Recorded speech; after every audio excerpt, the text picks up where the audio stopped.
When it comes to Star Wars, there are a bunch of theories out there in the void known as the internet. Some are straight up crazy. Some seem entirely credible. One of the most popular topics is concerning who Rey is, the scavenger turned Jedi that led the way in The Force Awakens. So who is she? Well, one such theory may blow your mind if it turns out to be true. So sit back, enjoy, and make sure you subscribe to ScreenRant to regularly see great videos like this one.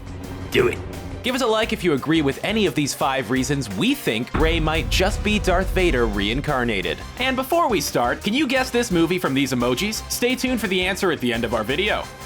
Premonitions? These visions you have.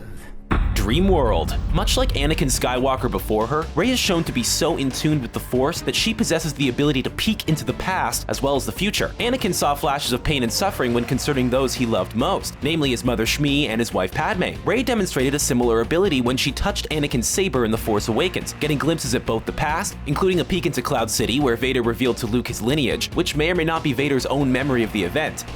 Careful you must be when sensing the future, Anakin. The fear of loss is a path to the dark side. She may also get a glimpse into the future, much as Anakin did, where she witnesses the Knights of Ren finishing up a massacre on a rainy planet. And while we don't know for sure that it was the future, we do know that this scene is not Luke's Academy massacre. An old friend has learned the path to immortality.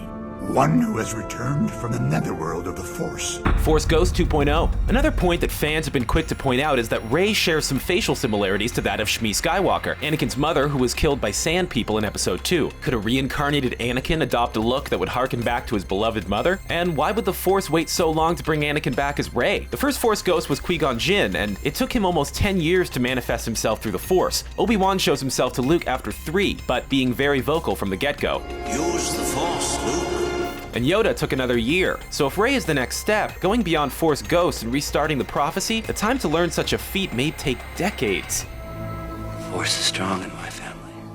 The Force is strong in my family. Despite having no formal training as of Episode 7, Rey has shown she is quite powerful in the Force, illustrating accelerated feats of learning and proficiency. In a matter of days, she has learned and understood saber combat, besting Kylo Ren. The Force grab when reaching for the saber in her Excalibur moment, and mastering the Jedi mind trick after 3 tries with no prior knowledge that it was even a technique prior to that. Maybe she's born that way. She is strong with the Force. Untrained but stronger than she knows. Much like Anakin, she is also a gifted pilot and mechanic.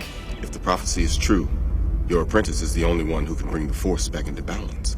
The prophecy of the Chosen One. One of the main reasons is the Chosen One prophecy that was introduced in the prequel trilogy. In it said a figure would rise up and bring balance to the Force. Anakin did eventually do this, but not before almost completely wiping the Jedi off the map. You are the Chosen One! So what if the Force is giving the Skywalker another chance via reincarnation to fulfill the prophecy with the threat of the First Order, Snoke, and the Knights of Ren growing ever darker?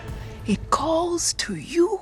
It calls to you. Perhaps the most obvious point of contention for this theory is that the saber straight up calls to Rey. Bear in mind that this saber is not Luke Skywalker's, but in fact his father's, Anakin. Luke merely adopted it before crafting his own green one in Return of the Jedi. So with a powerful connection between Rey and Anakin being established, could the saber be reaching out to its former master, sensing a familiar presence in the Force nearby and latching over to it? Kylo is, after all, Vader's grandson, yet the saber rejected him and went to Rey. And that saber helped kill the younglings, so it's seen some better days. I'm never touching that thing again. I don't want any part of this. So there you have it, some chin-scratching ideas to consider while we await the next entry in the Star Wars franchise. Do you agree with this theory or think it's downright crazy? What other theories have you heard of concerning Rey? And the answer to the movie emoji is...